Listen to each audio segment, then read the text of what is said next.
نحمدہ ونصلی علی رسولہ الکریم اما بعد فاعوذ باللہ من الشیطان الرجیم بسم اللہ الرحمن الرحیم۔ بہت سارے بھائی،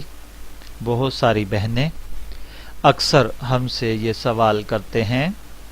کہ تجدید نکاح کی ضرورت کب پیش آتی ہے۔ میں ان تمام بہنوں اور بھائیوں سے یہ عرض کر دوں کہ بعض اوقات کفریہ کلمات، کفریہ الفاظ ایسے ہوتے ہیں جو کبھی چاہتے ہوئے یا نہ چاہتے ہوئے، یعنی ارادتاً یا بلا ارادہ، یا کبھی غصے میں یا محبت میں ایسے الفاظ منہ سے نکل جاتے ہیں جن کا معنی اور مطلب علماء کے نزدیک ایسا ہوتا ہے جن کا کہنا کفر تک لے جائے۔ تو اس طرح یا پھر رسول اللہ صلی اللہ علیہ وآلہ وسلم کی کسی سنت کی ارادتاً توہین، جس سے وہ شخص تحقیق حال کے بعد کافر ٹھہرایا جائے، یا کوئی ایسا مسئلہ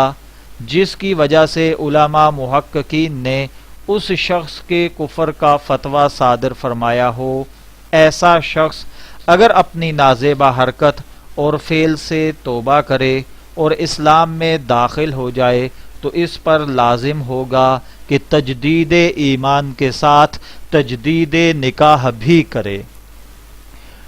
اور جس مسئلہ میں اختلاف ہو کہ اس سے کفر صادر ہوا یا نہیں ہوا، وہاں احتیاطاً تجدید ایمان و تجدید نکاح کا حکم کیا جاتا ہے۔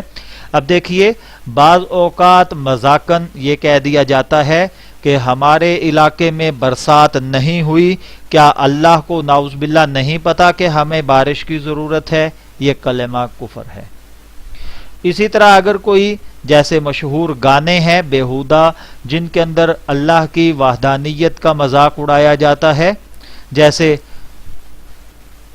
بے شمار الفاظ ہیں کہ قدرت نے بنایا ہوگا، لا حول ولا قوت الا باللہ العلی العظیم، کیا قدرت نعوذ باللہ جو یہ کہا جا رہا ہے کہ یہ نعوذ باللہ ایسا کلمہ ہے کہ قدرت نے بنایا ہوگا؟ فرصت سے تجھے میرے یار، نعوذ باللہ یہ کلمات کفر ہیں۔ اور اسی طریقے سے حسینوں کو آتے ہیں کیا کیا بہانے، یہ گانے، اس طرح کے الفاظ کلمات کفر ہیں۔ کوئی واضح الفاظ میں نبی اکرم صلی اللہ علیہ وآلہ وسلم کی سنتوں کا مذاق اڑائے، داڑھی کا مذاق اڑانا، قرآن پاک کے حوالے سے کسی چیز کا قائل نہ ہونا، یا اور بہت ساری ایسی باتیں ہیں جس پر علماء کا اجتہاد ہے، علماء کا اتفاق ہے، یعنی تمام مسالک کے علماء جس پر اکٹھے ہیں کہ ان کلمات کے بعد انسان دائرۂ اسلام سے خارج ہو جاتا ہے۔